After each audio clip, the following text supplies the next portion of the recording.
2026 সালের শবে কদরের রাত কোনটা হবে? এটা কি শুধু 27-এর রাতে জাগলেই হবে, নাকি প্রত্যেক রাতে জাগতে হবে?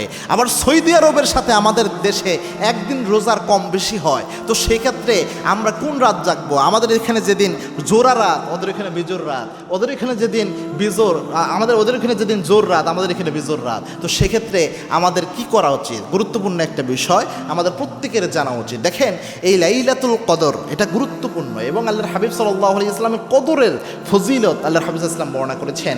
রাসূল সাল্লাল্লাহু আলাইহি ইসলাম শেষ দশক এই কদরের জন্য মনে হতো কোমরে গামছা বেঁধে নেমেছেন, এইভাবে ইবাদত করতেন। এবং সাহাবা একরাম বর্ণনা করেছেন আল্লাহর হাবিব সাল্লাল্লাহু আলাইহি ইসলাম অন্য যত সময় আমাদেরকে ইবাদতের তাগিদ দিতেন, এর চেয়ে বেশি আল্লাহর হাবিব সাল্লাল্লাহু আলাইহি ইসলাম শেষ দশকে রমজানের আমাদের বেশি ইবাদতের তাগিদ দিতেন। এবং আল্লাহর হাবিব সাল্লাল্লাহু আলাইহি ইসলাম সারা রাত দাঁড়িয়ে থাকতেন, শেষ 10টা রাতই আল্লাহর হাবিব সাল্লাল্লাহু আলাইহি ইসলাম পুরো রাত জাগতেন। সুবহানাল্লাহি বিহামদি। তো এই বছর 2026 সালে আমাদের কদরের রাত কবে? আমাদের কিন্তু বাংলাদেশে দেখবেন কিছু আলেমরা রয়েছে কদরের রাত নির্দিষ্ট করে দেয়, বিশেষ করে 27-এর রাতকে এমনভাবে নির্দিষ্ট করে মনে হয় তাকে জিবরিল আমিন এসে বলে গেছে সদ্দেক যে 100% 27-এর রাতে কদর হবে। যদিও দুই একটা বর্ণনা পাওয়া যায় কদরের হওয়ার সর্বোচ্চ সম্ভাবনা 27-এর রাত, দু একটা বর্ণনা আছে, অস্বীকার করার কিছু নাই, তবে বর্ণনাটার ব্যাপারে ইখতিলাফ রয়েছে, এর বিপরীত হাদিসও পাওয়া যায়।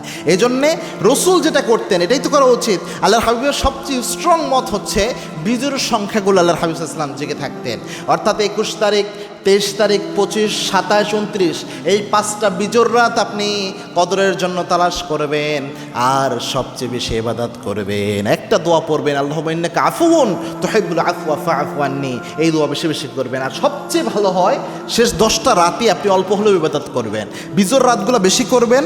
আর জোর রাতগুলো যেহেতু একদিন সৌদি আরবের সাথে আমাদের কম বেশি হয়, আমাদের এখানে যেদিন জোর রাত ওদের এখানে আবার বিজোড় রাত হয়ে যাচ্ছে, এজন্য কনফিউশন দূর করার জন্য সারা বছর তো ফ্রি থাকেন, সারা বছর তো এমনি সেমনি আমরা চলি, যেহেতু এই কয়টা দিনই আমাদের সবচেয়ে শ্রেষ্ঠ সময়, মিনিমাম 2 রাকাত নামাজ হলেও আমাদের পড়া উচিত এই জোর রাতগুলোতেও। তাহলে ইনশাল্লাহ কদরের কোনো না কোনো ফজিলত ইনশাল্লাহ আমরা পেয়ে যাব।